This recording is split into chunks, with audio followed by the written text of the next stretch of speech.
కృప ద్వారా ఈ సంఘాన్ని స్థాపించి బాంబే కాలనీలో ఉన్న అనేక మందికి ఒక ఆశీర్వాదకరంగా, అంతేకాకుండా ఎంతమంది అయితే వీడియో చూస్తూ యూట్యూబ్లో అదేవిధంగా సోషల్ మీడియా ద్వారా దేవుని వాక్యాన్ని కల్వరి సంఘం ద్వారా వింటున్నారో వారందరికీ కూడా ఒక మంచి ఆశీర్వాదంగా పాస్టర్ బుజ్జిబాబు గారిని కుటుంబాన్ని స్థాపించినందుకు నేను ప్రత్యేకంగా దేవుని వందనాలు చెల్లిస్తున్నాను.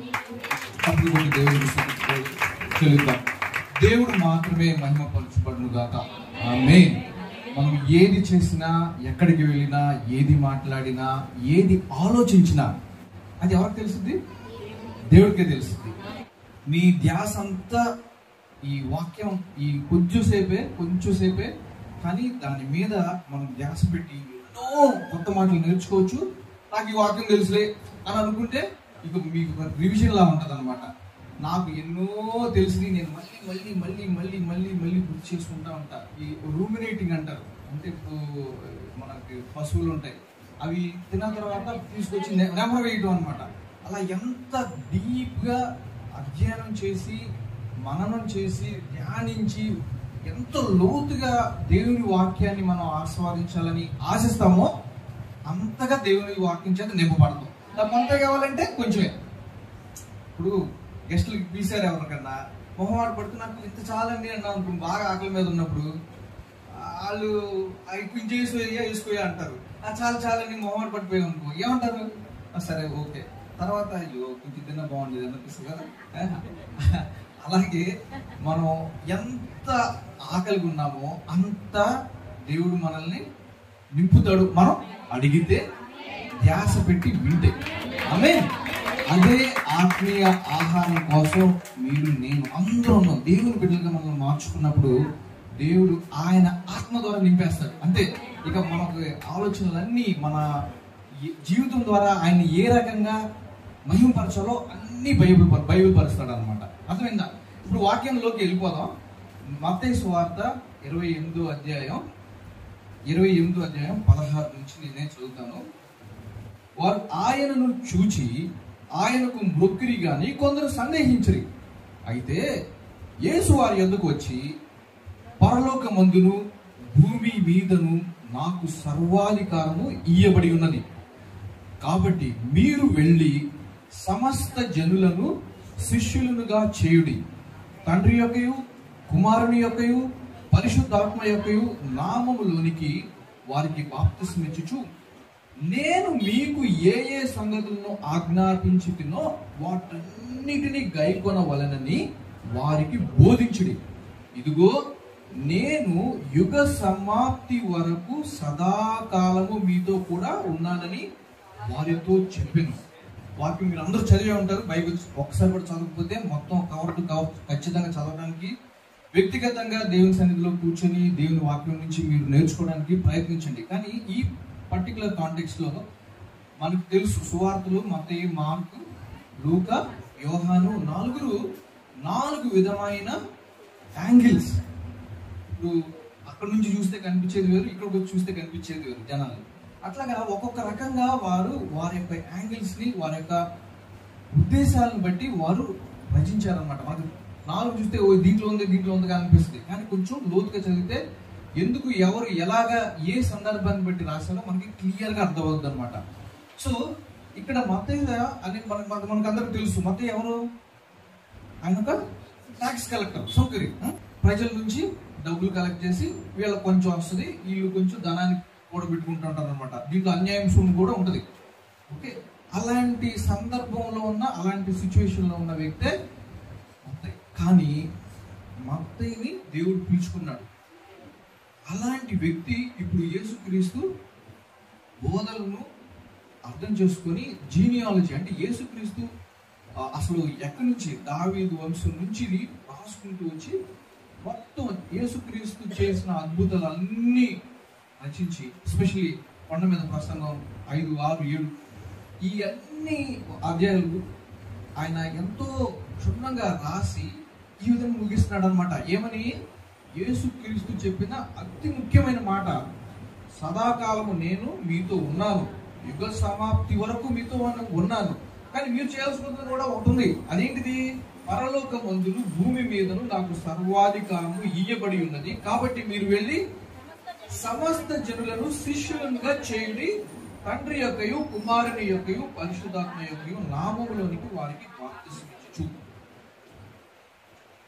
సువార్త అని అంటాం. అంటే ఏంటి దాని అర్థం? సు అంటే మంచి వార్త, సింపుల్, మనం కాంప్లికేట్ చేయాల్సిన అవసరం లేదు. మంచి వార్తని మనం వేరే వాళ్ళకి తీసుకెళ్ళటమే సువార్త.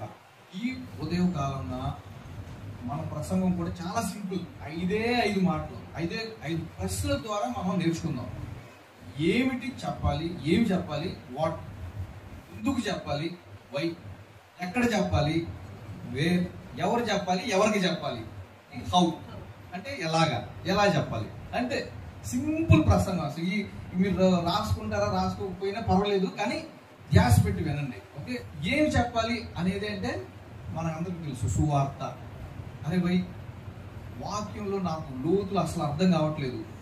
అయినా ఒక చిన్న 1 యోహాను లేకపోతే రోమ్ రాసిన పత్రిక మనకి చదివితే మనకే అర్థమవుతుంది. యేసుక్రీస్తు నా కొరకు నీ కొరకు చనిపోయాడు. ఎందుకు చనిపోయాడు? అదేంటి ఒక మనిషి కోసం ఇంకో మనిషి తెచ్చుకోవడం ఏంటి? ఓకే నాకు అర్థమైంది. మా వాళ్ళ ఫ్రెండ్ పడిపోతుంటే పట్టుకున్నాడంట, కానీ ఆయన పడిపోయాడు, ఈయన బతికిపోయాడు. ఓహో అది కాదు. మరి ఇంకేంటి? యేసుక్రీస్తు నా పాపాల కోసం చచ్చిపోయాడు. నేను పాపినా? ఎవరు అంది నేను పాపినని అనిపిస్తుందా మనకి?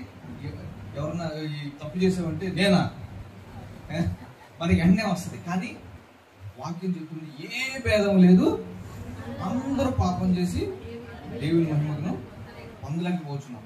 ఇలాంటి లోతైన మర్మం కేవలం హృదయంలో మనం అంతర్గతంగా పరీక్షించుకున్నప్పుడు మాత్రమే తెలుస్తుంది. మొహం చూస్తే తెలుస్తుందా? విజయ జీవితంలో ఎన్ని పాపాలు ఉన్నాయో నా మొహం చూస్తే తెలుస్తుందా? అది ఎవరికి తెలుసు? నా భార్యకి తెలుసా? పిల్లలకి తెలుసా?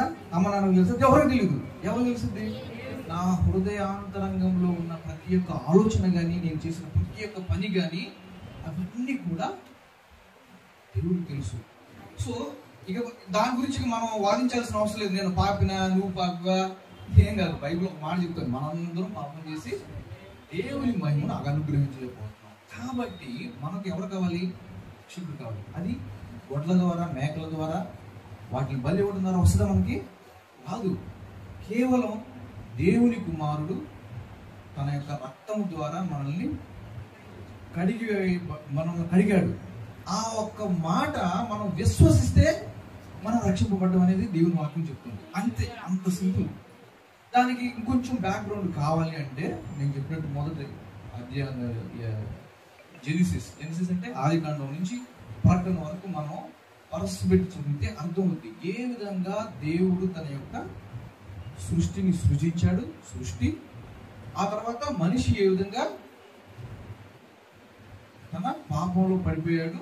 తర్వాత ఏ విధంగా దేవుడు తన యొక్క ప్రణాళిక ద్వారా మరలా ఈ పడిపోయిన పాపిని లేవనెత్తడానికి తన యొక్క ప్రణాళికని ఏ విధంగా రచించాడు. ఆ తర్వాత లాస్ట్ ఏంటంటే కల్మినేషన్, దేవునితో పాటు ఎత్తబడి సంఘము. అది ఫైనల్ స్టేజ్ అనమాట. సింపుల్, ఇంగ్లీష్లో ఫాలో అయ్యేవాళ్ళు రాసుకోవచ్చు అనమాట. క్రియేషన్, తర్వాత అండ్ ఫాల్, తర్వాత రిడెంప్షన్ అండ్ కల్మినేషన్. అంతే, సింపుల్. అంటే సృష్టి, తర్వాత పాపం ద్వారా పడిపోవటం, మూడోది పునరుద్ధరించడం. తిరిగి దేవుడు మన కోసం రచించిన ఆ ప్రణాళిక కల్వరిలో ఏమైంది?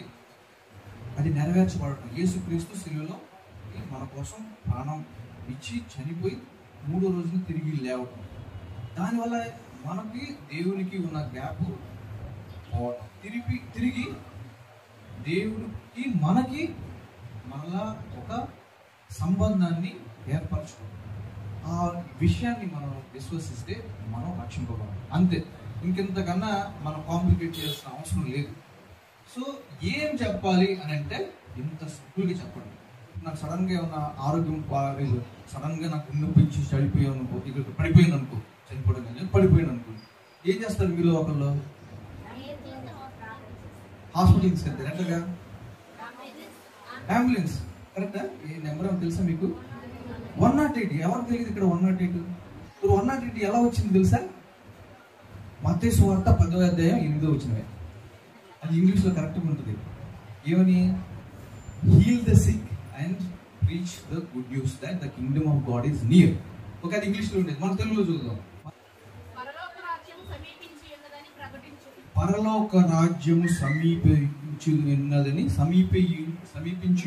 ప్రకటించుడి. రోగులను స్వస్థపరచుడి. చనిపోయిన వారిని లేపుడి. కుష్ఠరోగులను శుద్ధులుగా చేయుడి. దయ్యములను వెళ్ళగొట్టుడి. ఉచితముగా పొందితిరి, ఉచితముగా ఇవ్వడి. అంతే. యేసుక్రీస్తు మాటలు కానీ బోధలు కానీ చూస్తే మీలాంటి వాళ్ళకి నాలాంటి వాళ్ళకి అర్థమయ్యేటట్టు చాలా సింపుల్ గా చెప్పాడు అనమాట. ఉచితంగా ఇచ్చారు, ఉచితంగా ఇచ్చే, అంతే. నమ్మండి. ఏమని నమ్మండి? యేసుక్రీస్తు ద్వారా సమస్తము సాధ్యము. ఆయనే మనల్ని సృష్టించింది. దీంట్లో ఏ ప్రాబ్లం వచ్చినా, ఇప్పుడు కన్ను ప్రాబ్లం వస్తే కన్ను డాక్టర్కి, ముక్కు డాక్టర్కి వస్తే ముక్కు ప్రాబ్లంకి ముక్కు డాక్టర్కి వెళ్తాం. కానీ సమస్తలకి కూడా వైద్యులకే ప్రధాన వైద్యులు అనమాట యేసయ్య. ఆయన తయారు చేసింది ఎంతో అందంగా, ఎంతో అసలు వివేకాన్ని దేవుడు వాడి మనల్ని రకరకాలుగా ఎత్తుల్లో పురుగుల్లో మనల్ని తయారు చేశాడు అనమాట. ఇప్పుడు సువార్త అనేది దేవుని మాటను వెళ్ళాల్సిన దగ్గరికి తీసుకెళ్తాం. ఇంగ్లీష్లో దీన్ని గ్రేట్ కమిషన్ అంటాం. గ్రేట్ కమిషన్ అంటే ఇక దేవుని దగ్గర నుంచి ఇంకా ఇంతకన్నా కమిషన్ లేదు ఇక మనకి. ఎందుకంటే నేను నా పాపాల కోసం నా సిలువెక్కి నేను చచ్చిపోలేదు. నేను చచ్చిపోయినా కానీ తిరిగి లేవలేను. నేను చచ్చిపోయినా కానీ నా పాపాలని నేను కడుక్కోలేను. నా కోసం ఆయన మృతి చెంది సిలువలో తిరిగి లేచాడు. కాబట్టి ఆ విశ్వాసం ద్వారా మాత్రమే నేను దేవునికి మరలా సంబంధం పెట్టుకోగలను. ఇది బాగా మన హృదయాల్లో నాటుకోవాలి. ఈ పగటి వేళ ఎవరైనా ఈ వార్త తెలియకుండా ఉంటే మీరు ఇప్పుడే దేవుని మీ హృదయంలో ఆహ్వానించండి. ఇదే సువార్త. మన మొదటి పాయింట్ ఏంటిది? అది ఏమిటి? ఉండేది ఏంటిది? ఎందుకు? అది ఒక మంచి ప్రశ్న. ఎందుకు చెప్పాలా? ఆల్రెడీ చెప్పాడు దేవుడు, ఇలా సర్వలోకములకు వెళ్ళి సువార్తను ప్రకటించండి. ఎందుకంటే ఎంతో మంది దేవుణ్ణి, నిజ దేవుణ్ణి తెలియక ఉన్నారు. స్కూల్లో కూడా దేవుని గురించి చెప్పట్లేదు. నిజ దేవుని గురించి, లేకపోతే బైబిల్ గురించి, బైబిల్లో ఉన్న మంచి మాటల గురించి వాళ్ళకి చెప్పట్లేదు. ఏం మీరు ఒక రిలీజన్ తీసుకొస్తున్నారు, లేకపోతే ఒక ఇది తీసుకొస్తున్నారు, అది తీసుకొస్తున్నారు అని చెప్పేసి చెప్పే వాళ్ళకి చెప్పనివ్వట్లేదు. దానివల్ల ఏమవుతుంది? అక్కడున్న స్కూల్లో పిల్లలు పాడైపోయి సమాజానికి వ్యతిరేకంగా వారు ఒక గోండాలుగానో, లేకపోతే డ్రగ్స్తోనో, లేకపోతే ఆల్కహాల్తోనో, స్మోకింగ్తోనో, వేరే ఎన్నో పాడు అలవాట్ల ద్వారా వాళ్ళ జీవితాన్ని నాశనం అయిపోయి జైల్లోకి వెళ్తారు కదా. అప్పుడు గవర్నమెంట్ అడుగుతుంది అనమాట, పాస్టర్లో రండి, పాస్టర్లో వచ్చి జైల్లో ఉన్న వాళ్ళకి కొంచెం మంచి మాటలు చెప్పండి, దేవుని మాటలు చెప్పండి, కొంచెం వీళ్ళ జీవితాలు బాగుపడతాయి. అదేదో ముందే చేయొచ్చు కదా పిల్లలుగా ఉన్నప్పుడు. అవునా? ఎవరు చేయగలరు? ఎవరైతే వారి హృదయం ఫస్ట్ మార్చబడిందో వారు మాత్రమే చేయగలరు. ఎవరు పడితే వాళ్ళు చేయలేరు. కొంతమంది ప్రయత్నిస్తారు, కానీ నక్క ఆహారం కోసం ఒక పల్లెటూరులోకి వెళ్తే అక్కడ కుక్కలు మురుగుతూ అది పరిగెడుతున్నప్పుడు సడన్ గా ఒక దోబి ఇంట్లో బ్లూ నేల వేస్తారు కదా, దాంట్లో పడిపోతే దాన్ని చూసి అన్ని కుక్కలు పారిపోయినాయి. అదే మళ్ళీ తిరిగి అడవులోకి వెళ్తే అన్ని జంతువులు దాన్ని చూసి ఏంటో బాబు ఇదో విచిత్రమైన జంతువు వచ్చింది, ఇదే రాజు అని చెప్పేసి సింహం, పులులు అవి కూడా మొక్కడం స్టార్ట్ చేసింది. సడన్ గా నైట్ వేరే నక్క మురిగేటప్పుడు ఇది కూడా మొరగడం స్టార్ట్ చేసింది. అర్థమైపోయింది మిగతా ఇది నక్కేరా బాబు అని చెప్పేసి దాన్ని చంపేశారు అనమాట. అట్లాగా రంగు బయటపడిపోద్ది. అట్లాగే మనం ఆ కోవకు చెందిన వాళ్ళం కాకుండా నిజమైన సువార్తను మొదట అంగీకరించి ఉంటే అది సహజంగానే దేవుడు మన హృదయాల్లో పెడతాడు. అందుకు మనం సువార్తను ప్రకటించాలి. అయ్యో నేను సువార్తను ప్రకటించకపోతే నాకు శ్రమ. ఎవరంటారు అది? అపోస్తలుడైన పౌలు కొరింథీయులకు రాసిన పత్రికలో చెప్తున్న మాటలు అనమాట. తనకు నేను ఒక గదిలో ఉన్నాను, అక్కడ అందరి దగ్గర కొవ్వొత్తులనే కానీ ఒక్కళ్ళ దగ్గర కూడా కొవ్వొత్తులు ఎలగట్లేదు, కానీ అందరూ చీకట్లోనే ఉన్నారు. అది కొంచెం బయటకు చూస్తే నాకు లైట్ దొరికింది, నేనేం చేస్తాను, నా లైట్ నేను తీసుకుని వెళ్ళిపోతానా, నేను వెళ్ళి నీకు వెలిగిస్తాను, నాకు ఉచితంగా వచ్చి ఇస్తాను. అదే మైండ్లో పెట్టుకోండి. మనిషిని దేవుడు ఎంచుకుంటాడు, ఆ మనిషిని దేవుడు ఎంచుకుంటాడు అని చెప్పట్లేదు. బైబిల్లో ఉన్న మంచి మాటలను నీకు చెప్తున్నాను. నువ్వు వింటే నీ బతుకు బాగుపడుతుంది అనే మాటలు నేను చెప్పగలను.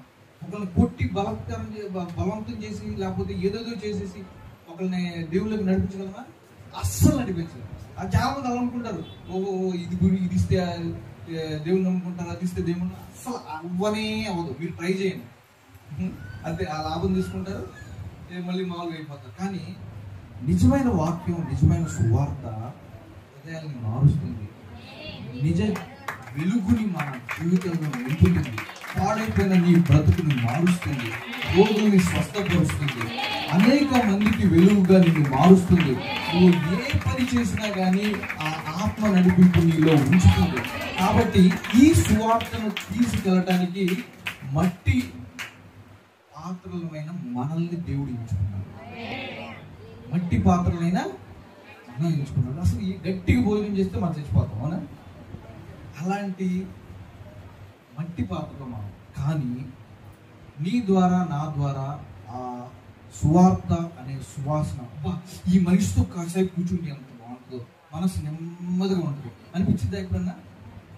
అబ్బా అసలు ఎంతో గందరగోళంలో ఉన్న పరిస్థితుల్లో కొంచెంసేపు పాస్టర్ గారి దగ్గరికి వెళ్దాం, లేకపోతే మన సిస్టర్ దగ్గరికి వెళ్దాం, కొంచెంసేపు కూర్చొని మన సారం నా హృదయంలో ఉన్న దుఃఖాన్ని పంచుకుందాం అని కనుక అట్లా ఉంటుంది కదా. అలాంటి సందర్భాన్ని వారు ఉన్న పరిస్థితుల్లో నుంచి దేవుని మాటలు మనం చెప్పి ఖచ్చితంగా సువార్త చెప్పాలి. సో మన రెండో పాయింట్ ఎందుకు అనే దానికి నేను నోటీస్ చేసింది, మనం అనుకుంటాం ఎక్కడో వెళ్ళి ఎక్కడో సేవ చేస్తున్నారు, అసలు ఫోన్ టవర్ కూడా అందదు, లేకపోతే కరెంట్ కూడా ఉండదు, వాళ్ళు ఇప్పుడిప్పుడే కొంచెం సోలార్ లైట్లు వచ్చాయి, గవర్నమెంట్ పెట్టారు, ఎందుకు అలా వెళ్తున్నారు? ఒక జనం వస్తే ఒక 20 కిలోమీటర్లు పరిగెత్తాలా? ఇలాంటి ప్రాంతాలకి ఎందుకు క్రైస్తవ మిషనరీలు వెళ్తున్నారంటే, నన్ను అడిగితే నేను చెప్తున్నాను, వాళ్ళే దేశాన్ని బాగా ప్రేమించేది. ఎంత ప్రేమిస్తున్నారంటే, భారతదేశం నా మాతృభూమి, భారతీయులందరూ నా సహోదరులు అని మనం ప్రాక్టికల్ గా నిరూపించేది ఎప్పుడంటే, అదే నేను చెప్పాను కదా, చీకట్లో ఉన్నారు రా బాబు వాళ్ళు, నేను వెలుగును పొందుకున్నాను, నా సహోదరుడు చీకట్లో ఉన్నాడు. అది ఏ రాష్ట్రం అయినా, ఏ మతం అయినా, ఏ జాతి అయినా, ఏ భాష మాట్లాడే వాళ్ళైనా, వీళ్ళు నా సహోదరులు. కాబట్టి వీళ్ళు చీకట్లో ఉన్నప్పుడు నేను ఎట్లా ఇక్కడ కూర్చోగలను? అర్థమవుతుందా? అలాంటి ఆలోచన కలిగి ఉంటే దేవుడు మనకి నడిపిస్తాడు. రెండు పంట అయిపోయింది. ఏం చెప్పాలి, ఎందుకు చెప్పాలి అయిపోయింది. మూడోది చెప్పాలి, మూడోది ఎక్కడ చెప్పాలి? ఇక్కడ అక్కడ అని లేదు, ఎక్కడైనా కానీ ఫిట్ అయ్యింది. ఎన్నో సంవత్సరాల క్రితం యేసుక్రీస్తు సమయంలోనే తోమాని మన భారతదేశానికి పంపించబట్టి భారతదేశానికి ఈ సువార్త అందింది, ఈ వర్తమానం అందింది. మనం పాపంలో ఇంకా నలిగిపోవాల్సిన అవసరం లేదు అని చెప్పి కరెక్ట్గా, అసలు స్ట్రాటజీ, దేవుడి స్ట్రాటజీ కూడా సూపర్. కరెక్ట్గా వరల్డ్ మ్యాప్ చూస్తే మనం కరెక్ట్ సెంటర్లో ఉన్న యోధియా ప్రాంతం, ఇశ్రాయేలీ ప్రాంతం, అక్కడి నుంచి స్టార్ట్ అయిన సువార్త అటువైపు, కుడివైపు, ఎడమవైపు, పైకి, కిందకి మొత్తం అలాగా 2000 సంవత్సరాల నుంచి వెళ్తూ ఉంది, ఇంకా వెళ్తూనే ఉంది. ఇది చాలా అనేక మంది, అనేక రిమోట్ ఏరియాస్లో, అంటే ఇక ఇలాంటి ప్రాంతాలకు మనుషులు కూడా వెళ్తారు బాబు అనుకున్న ప్రాంతాల్లో కూడా వీళ్ళు వెళ్ళి దేవుని వార్తను అందిస్తున్నారు. ఎందుకంటే వాళ్ళు ఇంకొక మనిషిని ప్రేమిస్తున్నారు. నేను పాపంలో నుంచి, నరకంలో నుంచి తప్పించబడ్డాను, నా సహోదరుడు కూడా నిత్య జీవంలోకి ప్రవేశించాలి అన్న ప్రేమతో. కాబట్టి సువార్త అనేది కేవలం నీ హృదయంలో ప్రేమ ఉంటేనే జరుగుద్ది, ప్రేమ లేకపోతే జరగదు. ఫస్ట్ ప్రేమ ఎవరితో? దేవునితో. దేవుణ్ణి ప్రేమించబడిన వారిని, ఆయన సంకల్పము చొప్పున పిలువబడే వారికి సమస్తము సమకూడి జరిగిన రాసింది. ఎక్కడ అది? రోమీయులకు రాసిన పత్రిక 8:28. all things work together for the good of those who love God and who have been called according to His purposes. అంటే ఆయన ఉద్దేశాన్ని బట్టి, ఆయన పిలుపుని బట్టి ఎవరైతే పిలువబడి ఉన్నారో, ఎవరు పిలువబడి ఉన్నారు? పిలుపు అంటే మనకి చాలా మంది మాట్లాడతారు. ఇది యెషయా గ్రంథంలో 6వ అధ్యాయంలో మనం చూస్తాము. యెషయా ప్రవక్త దేవుని మహిమను చూచినప్పుడు ఆయన పెద్దవాళ్ళని దేవుడు పరిశుద్ధపరిచి ఆ తర్వాత ఎవరిని పంపేదను అని అంటే యెషయా అంటాడు, నన్ను పంపుదేమో అని అంటాడు. కానీ మనకి కొత్త నిబంధన ప్రకారం దేవుని పిలుపు అనేది ఎవరైతే యేసుక్రీస్తు రక్తములో కడగబడి ఎవరైతే ఆయన వాక్యానుసారంగా జీవిస్తున్నారో వాళ్ళందరికీ ఈ పిలుపు ఇవ్వబడింది. కాబట్టి ఎక్కడ అనే ప్రశ్నకి మళ్ళా వస్తే, ఉద్యోగం చేసే దగ్గర, పంపుల దగ్గర నీళ్ళు పడితే అట్లా ఉంటే, లేకపోతే ప్రయాణించే టైంలో బస్సుల్లో వచ్చేసేపు వెయిట్ చేస్తున్నప్పుడు ఎవరైతే అగైన్ మీరు దేవుడు ఇచ్చిన వివేచన జ్ఞానాన్ని వాడి ప్రార్థనాపూర్వకంగా ఆత్మపూర్వకంగా దేవా ఒక భారంతో నేను ఈ వ్యక్తికి నీ యొక్క వర్తమానాన్ని నేను అందించాలి, నా జీవితం మార్చబడింది. అదే వాక్యము ప్రపంచంలో ఉన్న ప్రతి ఒక్కరిని మార్చే శక్తి గలది. నీ వాక్యాన్ని బట్టి దేవా ఈ వ్యక్తిని మీరు దర్శించండి అని ప్రార్థనాపూర్వకంగా మీరు ఎప్పుడైతే ఒక చిన్న మాట చెప్తారో, ఎన్నో మార్గాలు ఉన్నాయి, అది తర్వాత చెప్తాం. ఒక చిన్న ఆశ మీలో గనక ఉంటే మీరు ఆ వ్యక్తిని దేవునిలోకి నడిపించిన వాళ్ళు అవుతారు, సత్య మార్గంని పరిచయం చేసిన వాళ్ళు అవుతారు. ఎంతో మంది మనం అంటాం కదా, చెప్పేవాళ్ళు లేక చెడిపోతారు రా. అప్పుడు చెప్పేవాళ్ళు ఎక్కడి నుంచి వస్తారు, ఎక్కడి నుంచి వస్తారు? సువార్త అనేది చాలా సింపుల్. యేసుక్రీస్తు నా కోసం నీ కోసం శిలువలో మరణించి 3వ రోజు తిరిగి లేచాడు. యేసుక్రీస్తు ద్వారా తప్ప పరలోకానికి దారి లేనే లేదు అనే మాటని మనం ధైర్యంగా ప్రకటించగలం. ఇప్పుడు దేవుని వార్త, దేవుని ఆత్మ మనలో ఉన్నప్పుడు. ఓకే, అయిపోయింది ఇప్పటి వరకు. ఏమిటి, తర్వాత ఎందుకు అయిపోయింది, తర్వాత ఎక్కడ అయిపోయింది, తర్వాత ఎవరితో ఆల్రెడీ చెప్పాను. ఆబ్వియస్గా మనకి ఎవరు చెప్పాలనేది అర్థమైపోయింది. మనం వెలుగు ఉన్న వాళ్ళు మాత్రమే ఆ క్యాండిల్ని తీసుకెళ్ళి వాళ్ళకి ఇవ్వగలరు, వెలుగు లేని వాళ్ళు చెప్పలేరు. కాబట్టి ఆ వెలుగు కోసం చేయాలి. తర్వాత అందరూ దేవుని ప్రేమను అనుభవించారు అందరూ ఇది అసలు మనం బాగా అర్థం చేసుకోవాలి. దేవుడు నన్ను దర్శించాడు, నేను నిశ్చితంగా నేను చెప్పాలి, ఆ ఆశ నీలో కలిగి ఉండాలి. కాబట్టి మనం అందరం ఇక్కడ నువ్వు లేదు నేను లేదు, అందరం కూడా సువార్త ఎవరికి చెప్పాలి అనేది కూడా చెప్పాను. దాంట్లో ఎటువంటి సందేహమే లేదు. దేవుని తెలియని ప్రతి ఒక్కరు ఎక్కడో రిమోట్ ఏరియాలో ఎక్కడో అందజాతి ప్రజల మధ్య చెప్పడం మనకి అవసరమే, మన ఇంటి పక్కన ఉన్న వాళ్ళు కూడా అవసరమే. కాబట్టి మనం చెప్పాలి, దానికోసం సమయాన్ని కేటాయించాలి. లేకపోతే ఆటోమేటిక్గా అయిపోతాయి అన్ని. ఆటోమేటిక్గా ఫ్యాన్ తిరుగుతుంది. ఇప్పుడు ఎంతో ప్లాన్ చేసి కరెంటు అవన్నీ ఫిక్స్ చేస్తే ఒక ఉద్దేశపూర్వకంగా స్విచ్ ఆన్ చేయబట్టి ఇప్పుడు నడుస్తుంది. అన్నీ అంతే. ఇది కూడా ఉద్దేశపూర్వకంగా ప్రార్థనాపూర్వకంగా మనం ఎప్పుడైతే దేవుని ప్రణాళికల్లో మనం కరెక్ట్గా ఫిట్ అవుతామో అప్పుడు అది జరుగుతుంది అన్నమాట. తర్వాత ఎలా అనే దానికి అగైన్ దీంట్లో కూడా ఒక పర్టిక్యులర్ మార్గం అనేది లేదు. మనకి దేవుడు ఆ సమయాన్ని బట్టి ఆ సందర్భాన్ని బట్టి మనకి ఇస్తారు. నన్ను అడిగితే నా జర్నీ, నా ప్రయాణం, నా జీవితంలో ఉన్నది ఒక రకం ఉంటుంది. మిమ్మల్ని అడిగితే ఒక్కొక్కరికి ఒక్కొక్క రకమైన ప్రయాణం ఉంటుంది. దేవుడు ఇచ్చిన అవకాశాలను బట్టి ఉంటుంది. నేను రాజా కుటుంబంలో జీవించడం కాదు, మామూలుగా ఆర్డినరీ ఒక నార్మల్గా ఒక సాధారణమైన కుటుంబం నుంచి వచ్చినాను.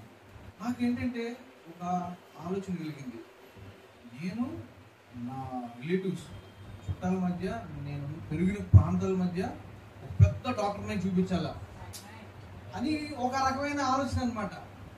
మనకున్న బ్యాక్గ్రౌండ్ బట్టి మనం ఏమనుకుంటామంటే ఇది చూపిస్తే చాలు, అసలు విజయ్ అంటే ఏంటి, ఎంబీబీఎస్లో ఉన్న టైంలో ఉన్న ఫెలోషిప్ ఫెలోషిప్ని బట్టి మంచి అవకాశాలు దొరికినాయి. ఏమని అంటే ఒక మెంటర్ ద్వారా, మెంటర్ అంటే గురువు లాగా అనమాట, ఆత్మీయ గురువు లాగా. ఆయన ఆత్మీయ తండ్రి లాగా కూర్చొని మాట్లాడుతూ విజయ్ మనం మామూలుగా మన జీవితంలో మనకున్న అనుభవాలను బట్టి, మనం వచ్చిన ఫ్యామిలీ బ్యాక్గ్రౌండ్ బట్టి, లేకపోతే మనం ఏ స్పెషాలిటీ చేయాలి, ఎవరిని పెళ్లి చేసుకోవాలి, ఎక్కడ స్థిరపడాలి, ఎంత డబ్బులు సంపాదించాలి, ఎక్కడ హాస్పిటల్ కట్టాలి, ఇలా ఆలోచిస్తాము. నేను నాకు, నా జీవితం, నా భవిష్యత్తు, నా తల్లిదండ్రులు, నా ఇల్లు, లేకపోతే నా హాస్పిటల్, నేను నాకు అనుకుంటే అన్ని అలాగా ఆలోచిస్తాము. అది సహజమే. కానీ నీ ఆలోచన విధానాన్ని మార్చు. దేవుడు దేశవ్యాప్తంగా, ప్రపంచవ్యాప్తంగా ఏం చేస్తున్నాడో చూడు. అప్పుడు నువ్వు దాంట్లో ఏ రకంగా ఫిట్ అవుతావో నీకు అర్థం. దీనికి ఆమేన్ చెప్పాలి అందరూ. ఆమేన్. దేవుడు ఏం చేస్తున్నాడు ప్రపంచవ్యాప్తంగా, దేశవ్యాప్తంగా, రాష్ట్ర వ్యాప్తంగా, జిల్లా వ్యాప్తంగా, లేకపోతే నువ్వు ఉన్న ప్లేస్ అక్కడంతా దేవుడు చేసేది ఏంటి? నువ్వు ఆయన పనిలో ఏ విధంగా ఫిట్ అవుతావు. ఇప్పుడు జిగ్సా పజిల్ అంటారు చూసారా, ముక్కలు ఉంటాయి చూసారా. ఈ ముక్క దీనికి అమరిస్తే కొంచెం కనిపిస్తుంది, ఈ ముక్క ఇంకో అమరిస్తే కనిపిస్తూ ఉంటుంది. అట్లాగా ఒక 15-30 ఉంటాయి. ఆ మొత్తం ఒకదానికొకటి అతికించిన తర్వాతే మనకి పెద్ద బొమ్మ కనిపించింది. ఆ ఒక్కటే మీరు ఇచ్చారనుకోండి, నాకు ఇటు చూసేసి ఎక్కడ పడేస్తాను, డస్ట్బిన్లో పడేస్తాను. అవునా? Jigsaw puzzle. ఓకే. కానీ నాకు అలాంటి అన్ని ముక్కలు ఇచ్చేసేసి అసలు పటం వాళ్ళు ఇస్తారన్నమాట. కొన్నప్పుడు పిల్లలకి ఇలాంటి కొన్నప్పుడు దాని మీద బొమ్మ ఉంటుంది. ఏ బొమ్మ వచ్చింది ఈ ముక్కలన్నీ కలిపితే అనే అర్థం కోసం వాళ్ళు ఇస్తారు. అదే జిగ్సా పజిల్ లాంటిది అన్నమాట.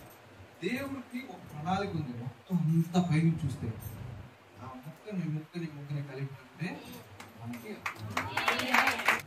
ఏ వయసులో ఉన్నా, మీరు ఏ పరిస్థితిలో ఉన్నా, ఇచ్చిన అవకాశాన్ని బట్టి, మీరు ఇచ్చిన తలంతుని బట్టి దేవుని మాటలను చెప్పాల్సిందే. ఎందుకంటే మత్తయి సువార్త 28వ అధ్యాయం మనం చదువుకున్న ఈ వచనం, మూల వచనం ఏదైతే ఉందో 17, 18, 19 ఎంత పవర్ఫుల్ అంటే, దేవుడు యేసుక్రీస్తు చెప్పిన ఈ ఆజ్ఞ, ఈ మాటలు అంత విలువైనవి అయితే ఆ విలువకు నా ప్రాణాన్ని కూడా పెట్టగలను. ఆ విలువ నాకు అర్థమైతే, విలువ అర్థం కాకపోతే ఏదో చెప్పాడు. ఈ విలువ అర్థం చేసుకుంటే ఈ వచనం అనేది నా లైఫ్నే డిమాండ్ చేస్తుంది. సో మీరు ఇక్కడి నుంచి వెళ్ళేటప్పుడు నా ప్రార్థన ఏంటంటే, దేవా ఒక బలమైన కన్విక్షన్ అంటే అసలు ఎవరు మార్చలేదు, నన్ను ఎవరు మార్చలేదు. తల్లిదండ్రులు చెప్పినా, ఎవరు చెప్పినా కానీ ఆ దేవుడు ఇచ్చిన ప్రేరేపణ, దేవుడు ఇచ్చిన ఆశ, దేవుడు బయలుపరిచే విషయాలను బట్టి నేను దేవుని పని ఖచ్చితంగా చేయాలనే ఒక దృఢ నిశ్చయం కలుగుతుంది కదా. ఆ నిశ్చయంతో మీరు ఇక్కడి నుంచి బయటకు వెళ్ళాలనేది నా ప్రార్థన. ఏమిటి అయిపోయింది? ఎందుకు అయిపోయింది? ఎలా అయిపోయింది? ఎవరికి చెప్పాలి? ఎక్కడ అయిపోయింది? అని అయిపోయిందియా? ఓకే. సో నా జీవితంలో కూడా ఇచ్చిన అవకాశాన్ని బట్టి నేను వెంటనే ఈ మెంటర్ ఎప్పుడైతే చెప్పారో ఒక రక్సోల్ అనే ప్రాంతంలోకి వెళ్ళాను అనమాట, బీహార్ ప్రాంతం. అప్పుడు బీహార్ అంటే తెలుసా, విన్నారా? బీహార్ ఒక రాష్ట్రం, అది నేపాల్ బోర్డర్లో అనమాట. ఈ హాస్పిటల్ నేపాల్ బోర్డర్లో ఉంది. ఈ నేపాల్ బోర్డర్లో 100 సంవత్సరాల క్రితం ఒక డాక్టర్ సెసిల్ డంకన్ అని, ఆయన సువార్తను నేపాల్ దేశంలోకి తీసుకెళ్ళటం కోసం అక్కడికి నేపాల్ రాజు దగ్గరికి వెళ్తే, అప్పుడు రాజులు ఉండేవాళ్ళు అనమాట. రాజు ఏమన్నాడంటే, మాకు ఏమొద్దండి, మీరు అక్కడే ఉండండి అని చెప్పారు. సో ఎట్లాగైనా తీసుకెళ్ళాలనే ఉద్దేశంతో బీహార్ ఆ బోర్డర్లో ఇతను ఈ హాస్పిటల్ స్టార్ట్ చేశాడు అనమాట. ఈ హాస్పిటల్ ఈ రోజు కూడా ఎంత ఆశీర్వాదం ఉందంటే, అక్కడ నుంచి పాట్నాకో లేకపోతే ఇటు నేపాల్ కాఠ్మండుకో వాళ్ళు రిఫర్ చేయాలన్నమాట. సో అలాంటి హాస్పిటల్ని ఈ డాక్టర్ సెసిల్ డంకన్ అనే హాస్పిటల్ రీజియన్స్ బియాండ్ అనే ఒక మినిస్ట్రీ ద్వారా ఆయన స్థాపించడం జరిగింది. ఆ తర్వాత ఆ డాక్టరే రాజుకి సేవలు అందించడం కోసం నేపాల్ వెళ్ళాల్సి వచ్చింది.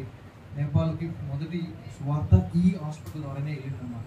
సో ఆ హాస్పిటల్లో దేవుడు పనిచేయడానికి 2009లో ఆ పిలుపుని బట్టి నేను అక్కడికి వెళ్ళడం జరిగింది. తర్వాత 2 సంవత్సరాలు వర్క్ చేసి CMC Vellore Christian medical college వెల్లూరులో ఎండి చేసి, తర్వాత వివాహమైన తర్వాత కూడా మేము కుటుంబంగా అదే హాస్పిటల్లో 3 సంవత్సరాలు చేసి ట్రైనింగ్ కోసం, మళ్ళీ వైఫ్ ట్రైనింగ్ కోసం సిఎంసి వెల్లూరు అని, తర్వాత కోయంబత్తూరు అని వచ్చామన్నమాట. ఇప్పుడు అదే సంస్థకి మేము తిరిగి వెళ్ళబోతున్నాం ఈ ఒక 3 వారాల్లో. సో దేవుని కృపను బట్టి, నా జీవితం ద్వారా ఇచ్చిన అవకాశాలను బట్టి, ఇచ్చిన ఆత్మీయ తల్లిదండ్రులు బట్టి, అనేకమైన దేవుని వాక్యం ద్వారా బయలుపరచబడిన సంగతులను బట్టి మాకు వచ్చిన ఈ నిర్ధారణ, ఖచ్చితంగా దేవుని పనిలో మనం నిమగ్నమై ఉండాల్సిందే. ఆ నిర్ధారణ బట్టి దేవుడు మనల్ని ఈ పర్టికులర్ ప్రాంతాన్ని వెళ్ళమని చెప్పడం. ఇప్పుడు మన భారతదేశంలోనే అతిపెద్దదైన క్రైస్తవ ఆరోగ్య వైద్యపరమైన సేవలు అందించే సంస్థ ఇమ్మాన్యుయల్ హాస్పిటల్ అసోసియేషన్. దాంట్లో ఉన్న అనేకమైన హాస్పిటల్స్ ఉన్నాయన్నమాట. అవి కేవలం ఎక్కడైతే పేద ప్రజలు ఉంటారో, వైద్య సదుపాయాలు లేకుండా అసలు గవర్నమెంట్ కూడా వెళ్ళలేని పరిస్థితిలో ఉంటుందో, అలాంటి ప్రదేశాల్లో వీళ్ళు వైద్య సేవలు అందిస్తూ వాళ్ళ ప్రాణాలని, మనం ఇప్పుడు ఎక్కడ ఫోన్ చేసినా మనకి టక్కున వీడియో కాల్ కూడా చేయొచ్చు అన్నమాట.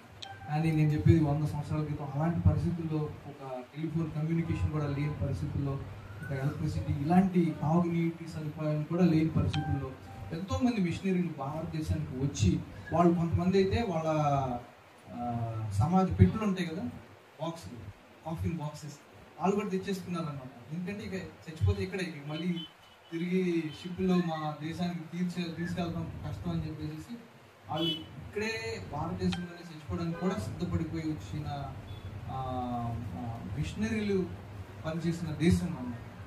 అలాంటి హాస్పిటల్స్ అన్ని స్థాపించి ఎంతో మంది జీవితాలని బాగుపరిచి వైద్య సేవలు అందిస్తూ స్థాపించిన హాస్పిటల్ పనిచేయడానికి దేవుడు మాకు అవకాశం ఇచ్చాడు. ఇప్పుడు మేము 85 కూడా అస్సాం, ఈ నార్త్ ఈస్ట్, ఈశాన్య భారతదేశం ఇప్పుడు వెళ్ళలేదు నార్త్ ఈస్ట్ సైడ్. కానీ మా ప్రార్థన ఏంటంటే, ఎక్కడైతే దేవుడు పెడతాడో ఉన్న తలంతుల ద్వారా అన్ని భాషల్లోనూ కూడా దేవుని గురించి మనం ప్రకటించాలి. నేను దేవుని మహాకృపను బట్టి తమిళ్లోను, హిందీలోను, భోజ్పూరిలోను, ఇంగ్లీష్లోను, తెలుగులోను దేవుని వార్త ఎక్కడ కనిపిస్తే అక్కడికి మనం ఖచ్చితంగా దేవుని ఊరగా వాడబడాలి. మన వలన అయిన సాధ్యమైనది సాధ్యం కానీ ఏది లేదు. ఎప్పుడు దేవుని ఆత్మ మనలో ఉన్నప్పుడు. దేవుని ఆత్మ కొరతగా ఉంటుందా? నేను మొదట్లో చెప్పినట్టు, ఎంత అడిగితే అంత ఆత్మ అన్ని వరాలు మనకి ఇస్తాడు. కాబట్టి ఈ అంగవైకల్యం లేదు, వీడు వినలేడు, వీడు మాట్లాడలేడు అనడానికి కూడా లేదు. అలాంటివి కూడా దేవుడు పవర్ఫుల్గా వాడుకొని ఎన్నో అద్భుత కార్యాలు దేవుడు మీ ద్వారా నీలాంటి వాళ్ళు నాలాంటి వాళ్ళు చేస్తాను. ఇప్పుడు నన్ను ఎవరన్నా అడిగితే, విల్సన్ గారు అబ్బాయ, ఈయన ఎండిఏ, ఇది ఎండి అంటే ఇప్పుడు స్పెషాలిటీలు చాలా స్పెషాలిటీ ఉంది. బ్రెయిన్ స్పెషాలిటీ, లేకపోతే హార్ట్ స్పెషాలిటీ, మనకు తెలుసు. ఆర్థోపెడిక్ అంటే ఎముకల స్పెషాలిటీ. నా స్పెషాలిటీ ఏంటంటే ఫిజికల్ మెడిసిన్ రీహాబిలిటేషన్. అంటే ఏ విధంగా అయితే ఈ స్ట్రోక్ ద్వారా, పక్షవాతం ద్వారా, లేకపోతే సెరిబ్రల్ పాలసీ అంటారు, పిల్లలకి అంగవైకల్యం ఉండి పుట్టేటప్పుడు సరిగ్గా శ్వాస లేక, జీవితం అంతా ఏ విధంగా సరైన ఆలోచన లేక, లేకపోతే కాళ్ళు చేతులు వంకరలు ఉండి సరిగ్గా నడవలేకపోతారో, లేకపోతే బ్రెయిన్ ఇంజురీ అయ్యి యాక్సిడెంట్లో బ్రెయిన్ దెబ్బలు తగిలి బ్రెయిన్ డ్యామేజ్ అవుతుందో, లేకపోతే వెన్నుపాము దెబ్బ తగిలి కాళ్ళు చేతులు చచ్చిపడిపోవడం, అన్ని బట్టలోనే అవడం, అలాంటి పరిస్థితుల్లో ఉన్న రోగులకు ఈ స్పెషాలిటీ అన్నమాట. ఇది వచ్చి భారతదేశంలో నాలాంటి కేవలం 1000 మంది 1200 మంది మాత్రమే ఉన్నారు. అంత అరుదైన ఈ స్పెషాలిటీ చేయడానికి కూడా దేవుడు నాకు అవకాశం ఇచ్చారు. సో ఉత్తర భారతదేశంలో వెళ్ళి ఎక్కడున్న పేద ప్రజలకు ఇలాంటి వైద్య సదుపాయాలు అందించి, కుటుంబం ద్వారా వైఫ్ రేడియోలు చేస్తూ, వివాహ విషయంలో కూడా దేవుడు ఎంతో అద్భుతకరం చేసి కరెక్ట్గా ఒకే విజన్ ఉన్న వ్యక్తిని దేవుడు నా జీవితంలో ఆశీర్వదించి, మాకు పేరు స్పందన దేవుడు ప్రేమించి మమ్మల్ని ఇచ్చి మాకు ఇచ్చి తన పిలుపు ద్వారా కావలసిన పరిజ్ఞానాన్ని, ట్రైనింగ్ని ఇచ్చి దేవుడు సిద్ధపరిచి మమ్మల్ని పంపించుకుంటున్నాడు. ఇది నేను నా జీవితం నుంచి చెప్తున్న ఉదాహరణ మాత్రమే. నా జీవితంలో ఉన్న ఈ ఉదాహరణ మీ జీవితంలో ఉన్న ఉదాహరణ కన్నా గొప్పే కాదు. నేను చెప్పేది అర్థమవుతుందా? ఈ మాట ముఖ్యం. ఎంతైతే దేవుని సేవ చేయాలని మనం ఆశిస్తామో అన్ని అవకాశాలు, అన్ని జనాల్ని, ఎంతమంది ఆత్మని దేవుడు ఆశిస్తాడు. ఆమె చెప్తున్నాం. సో ధైర్యంగా చెప్పండి. మనం అనుకుంటా ఉంటాం స్వార్థ చెప్పుకోతే తిడతారుగా, అస్సలు అలాంటిది ఏమీ ఉండదు.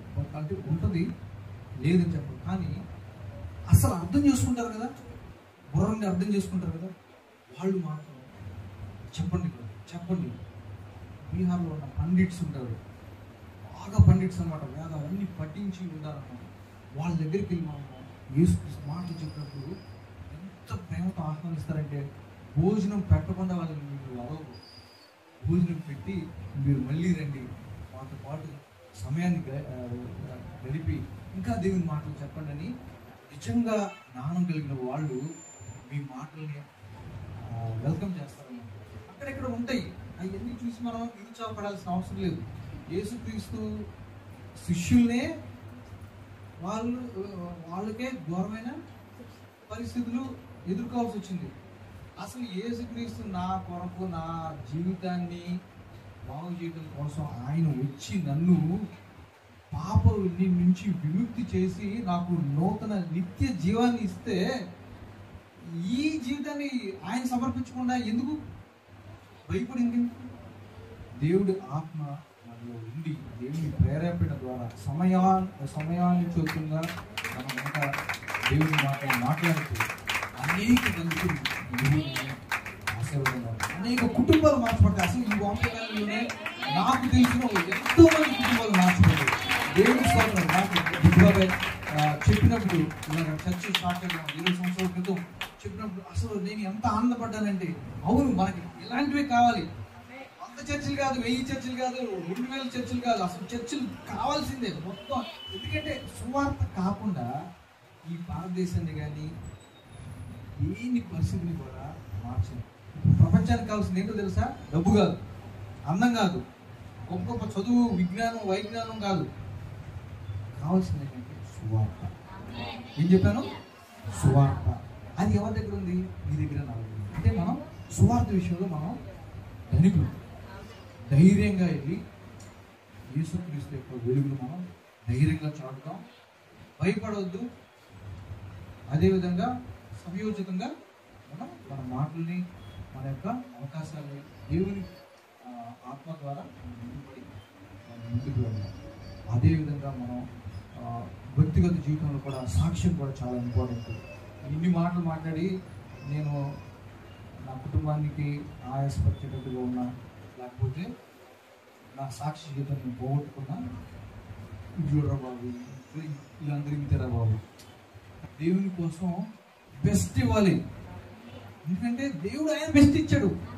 యేసుక్రీస్తు తన సొంత రక్తం ద్వారా తన సొంత కుమారుని ఈ లోకానికి పంపించి, ఇంకా బెస్ట్ లేదు. యేసుక్రీస్తు కాకుండా ఇంక పరలోకానికి బెస్ట్ లేదు.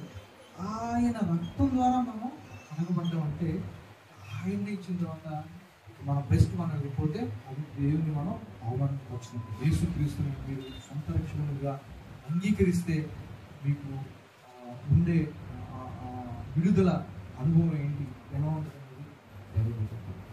ఈ చిన్న వాక్యం దేవుడి గురించి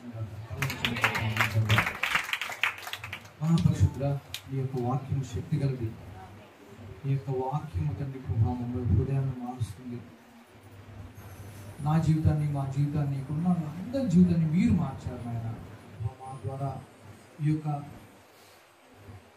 సువార్తను తండ్రి ప్రభు అందించడానికి సహాయం తెచ్చింది. బుద్ధితోనూ, జ్ఞానంతో తండ్రి, మీ ఆలోచనతో తండ్రి ప్రభు మా పనులు చేయడానికి సహాయం తెచ్చింది. తండ్రి ప్రభు విడిచి వెళ్తున్న బిడ్డలందరికీ కూడా తండ్రి ప్రభు నీ యొక్క కృప ద్వారా, నీ యొక్క కాపుదల ద్వారా అనేక రోగాల నుంచి తండ్రి ప్రభు మీరు స్వస్థతనిచ్చి సంపూర్ణ విడుదల దయచేయమని తండ్రి ప్రభా, ఆర్థికంగా తండ్రి ప్రభా, ఆరోగ్యపరంగా నీ యొక్క ఆశీర్వాదాలు ముందుగా ఈ సంఘం మీద, ప్రతి ఒక్క వీడి మీద మీరు దయచేయమని ఈ చిన్న ప్రాంతంలో యేసుక్రీస్తు వారు వేడుకున్నాం తండ్రి.